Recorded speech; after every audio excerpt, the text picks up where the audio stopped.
was you is what you said about Natalie. What did I say about her? You said, oh, she's cute. Oh my laws again. She has got to be reined in. That woman's insane. I'm glad she got you and everything, but she needs to be done bringing in those women. So you said she's cute. Well, she is cute, so what does that mean? It just was like a flashback. Wait a second, that's what you said about Robin.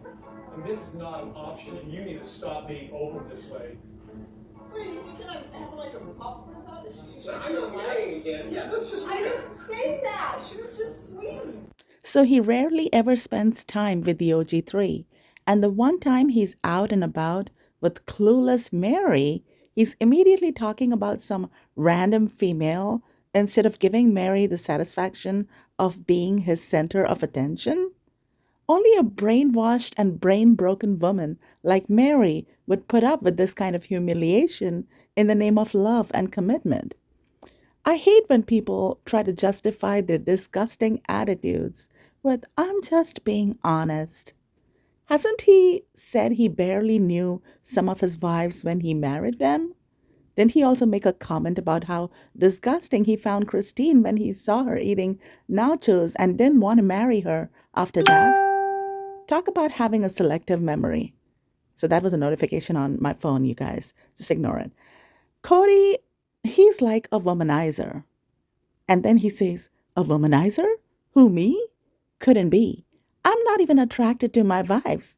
He could definitely compete for the title of the worst and the most clueless husband ever. Clueless is the right word. It's like he thinks this makes him sound better. Just like how he thought in his wild imagination that saying Christine is repulsive and chubby is proof that he didn't marry 4 women just for the sex, because he was such a good man to look past her flaws. This summarizes exactly the kind of delusional guy that Kody is.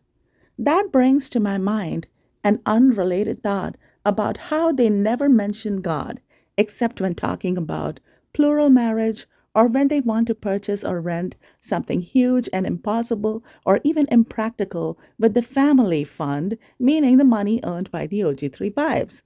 Ladies, always remember the whole can't control attraction is a gateway to cheating. No longer feeling attracted to someone to the point of not touching them also points to a lack of emotional connection and maturity.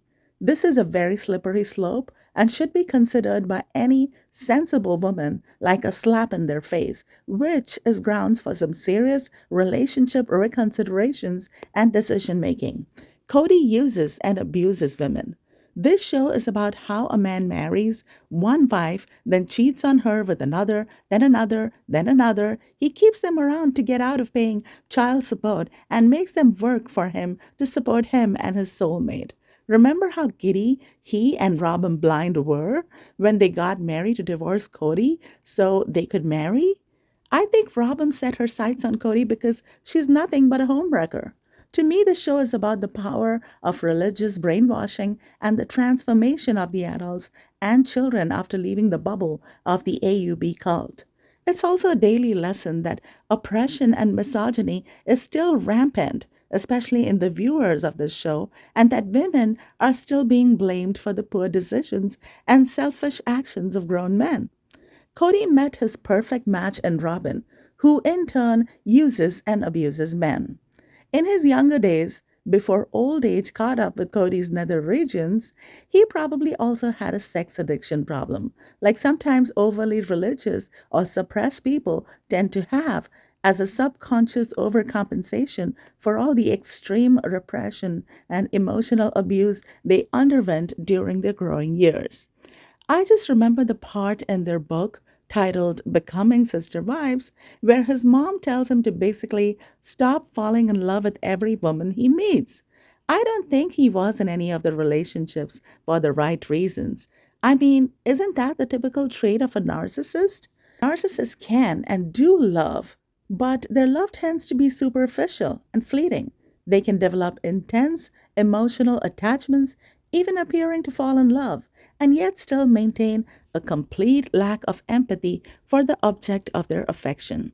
This also reminds me of when Christine sort of confronted Robin before Robin and Kody were even married. And this is an excerpt from their book where Christine is asking Robin, "So you think our husband is hot?" Perhaps it was some insight from Christine, even back then, that the story wasn't as godlike and the pious kind of nonsense they tried to make it into. Abuse, abandonment, and adultery is what Kody really is, in a nutshell, a triple threat. That's all from me today, everyone. Talk to you another time over another video. Peace out.